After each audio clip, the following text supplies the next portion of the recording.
I'm Arvin Vohra, author of Lies, Damned Lies, and College Admissions, and Libertarian candidate for Congress.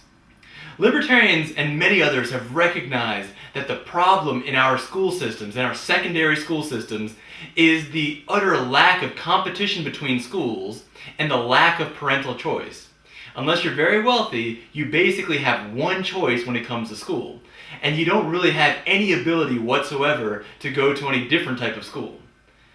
Now, in order to reinstate that choice, one thing that has been proposed, and something that I've also fought for in the past, has been something called a school voucher program. A school voucher program takes a certain amount of money, say $7,000, and attaches it to each child. The parents can decide then with that money what type of school to send their child to. Now, the problem with that is although it seems to be creating a choice, it's actually creating the illusion of a choice. And we can see why that is if we look at private school regulations. Right now in Maryland, the school boards have so narrowly defined what is allowed to be a school that it offers parents no significant choice in the matter whatsoever. In order to qualify as a school at all, you have to, at minimum, have students in school for 170 days. This is a policy that's reflected in almost every state in America. Now, the problem with that is this. If you happen to come up with something more efficient, where you can get the same done in, say, 160 days, or 150 days, or even 100 days, and this is something that would be desirable to most students, and it would actually be illegal to do that in most states in America. You're not allowed to really innovate with the curriculum at all in American private schools. Your choices are you can have a very traditional school setting, or you can use a Montessori setting. If you're going to use a Montessori setting, your teachers have to be trained in the traditional methods of Montessori. Now, I happen to think Montessori is an excellent system. I was trained in it, and many of my own educational innovations were inspired by Montessori. But the thing is, they were inspired by Montessori. They didn't kind of stop there. The only reason that I'm allowed to educationally innovate at all, and the only reason that many of the other people in the private sector of education are allowed to innovate, is that we essentially deal with a lot of competition, but really no significant regulation. If you're going to run a school, you have to follow many very specific school building codes. You have to look at the distance between the classroom and the bathroom, the width of the hallways, and all these sort of micro regulations that have little to do with education and everything to do with over-regulation. So the underlying problem that we're really dealing with in education is that we have so narrowly defined what a school is that it has to follow these very specific and very rigid approaches, most of which are outdated, that it's essentially impossible for educators to innovate in a private school setting, let alone a public or a charter school, let alone in whatever the restrictions would be on voucher schools. Even in a private school, 100% private school, you are so heavily restricted that you are essentially unable to innovate. Now, in the arts, we often try to use grants to fund the arts. And when you use government grants to fund the arts, you rarely end up funding the best artists. You end up funding those who are the best at writing grant proposals. Similar things have happened and will continue to happen in areas where we use vouchers. Instead of necessarily rewarding the best educators or the most innovative educators, you're going to reward the people that are probably good educators, maybe not the best, but they are the best at working the system and using their knowledge of the system to get the approval to run voucher schools or to run charter schools. I've been innovating in education since I was about 13 years old.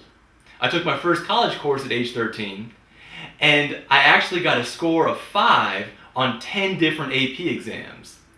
For 6 of those exams, I did not even take the corresponding AP course, and instead, I used intensive outside study and independent study. Later on, after college, I got perfect scores in both the GRE and on the GMAT. On the GMAT, I finished that an hour and 20 minutes early, and I finished the GRE an hour and 45 minutes early. When I started my own company, Arvin Vohra Education, in 2001, I didn't look at questions like, how far is my classroom from the bathroom? Or are the hallways wide enough?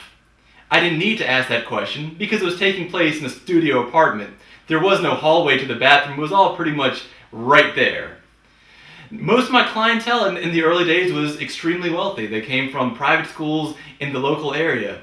And they could have hired pretty much anybody they wanted to. They had the option to choose locations that were much more grand, that had much prettier facilities and much bigger classrooms. But they chose me for the reasons that really matter, and that was the quality of the education I was providing. When I did in-home tutoring, which I often did, I drove a car that was, dented and a few different colors of paint. The reason that they hired me, though, was not because of the car. It was because, again, I was offering something different. Now, here's the catch. Although I was teaching math, English, chemistry, physics more rigorously and more intensely than anything that was being taught in their schools, even though I was fixing the mistakes first of the expensive private schools in the area, the silly backwards educational techniques that the teachers and administrators were insisting on using, even though I was fixing those mistakes, even though later on I was fixing the mistakes done by the backwards teaching methods used in the area of public schools, the methods that I was using to teach math and reading and English, although they worked better, would not have been allowed in public schools, and more importantly, due to regulation, they would not have been allowed even in private schools. See, in private schools, we've so narrowly defined what you're allowed to do that any kind of real innovation is impossible. The methods that I use now, which I call the Vohra method, would be illegal in every private school in Maryland. So then why not start with vouchers? Because vouchers would only be able to be used in the least innovative and most backwards educational environments found in America. And the other reason is, seeing what I've learned over the last years working in politics and studying how government programs really work, programs like that inevitably lead to what I call a gold rush mentality, where the goal becomes not to try to provide the best service or the best quality of good possible, but instead to see how much money you can get from the government. We see that right now in the for-profit colleges. The question always becomes, why are so many of these for-profit colleges so bad? I mean, shouldn't something in the for-profit, free market part of the economy be much better? And I think the answer has something to do with this. Many of them aren't working on trying to sell a service. They're actually trying to work on finding ways to extract more money from the government through various grant and loan programs. So then the question is, how can we really bring the kind of competition and innovation that have given us the great American inventions, ranging from the plane developed by the Wright brothers, to the computer chip, to the internet, to Facebook, how can we bring that level of innovation into American education? I don't think the answer is to create a whole new bureaucracy, something that decides what elaborate, highly specific things each voucher school or each charter school would have to do. I think we have to look at a different set of laws. Now, these laws have been given a very scary name, and this name is designed to fool us into thinking that these laws are absolutely essential to the functioning of a free and democratic society. They're called truancy laws. And what they say is that every child between certain ages has to attend a school. Again, though, it has to be a school that's been specifically defined to be, in my opinion, the most uninnovative, backwards type of school you can possibly have. In order for us to be able to get real competition, real innovation, those are the laws that we need to go after. We need to remove the individual mandate that says that every child has to go to this specific type of a building, and instead allow parents real choice in education. That might include something like tutors. Tutoring, by the way, is illegal as a form of education for your child in almost every state. Now, many homeschooling parents just flagrantly ignore the law because it's stupid, but it's still a law. There might be other forms of innovation that don't fall exactly into the forms of Montessori or the traditional type of schooling, but they might be exactly the type of innovations that we need to move education in America forward. So the idea is that instead of being locked into a traditional and usually ineffective approach to learning, schools would really be free to experiment and innovate.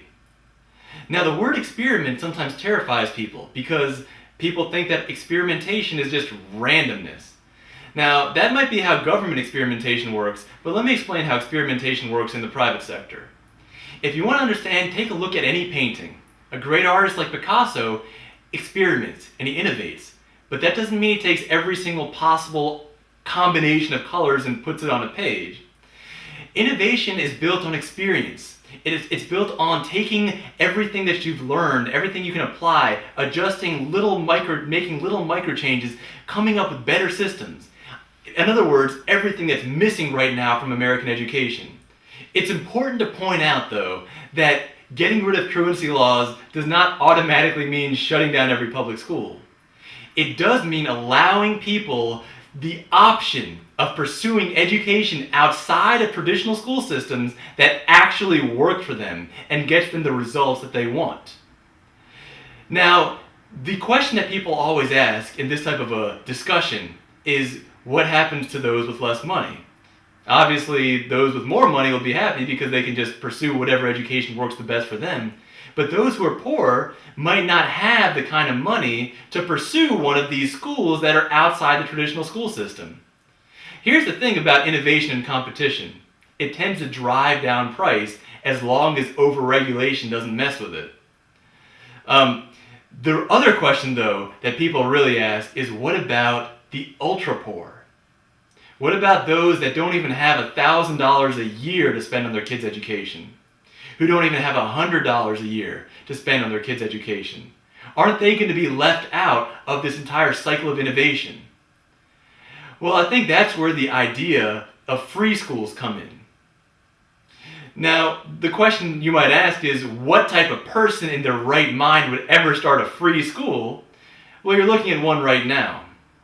The thing that's stopping me right now from setting up a free school, and it probably wouldn't meet every single day because my methods are more efficient. I would imagine it would probably meet about 3 days a week and get much more powerful results than anything offered currently in any public school or even in most private schools, at least in the DC area and probably in the country.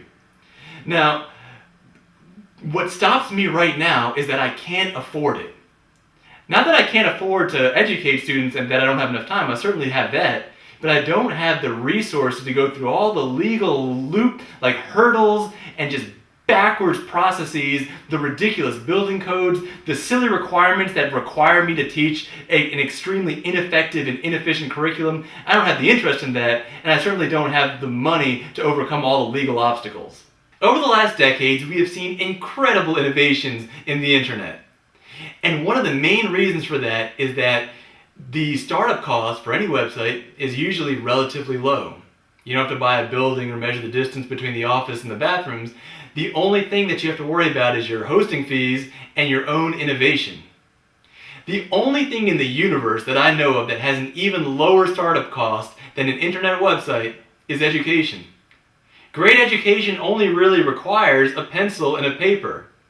And the only thing that is holding America back from having the most effective and innovative education in the entire world is the unnecessary regulations from the government.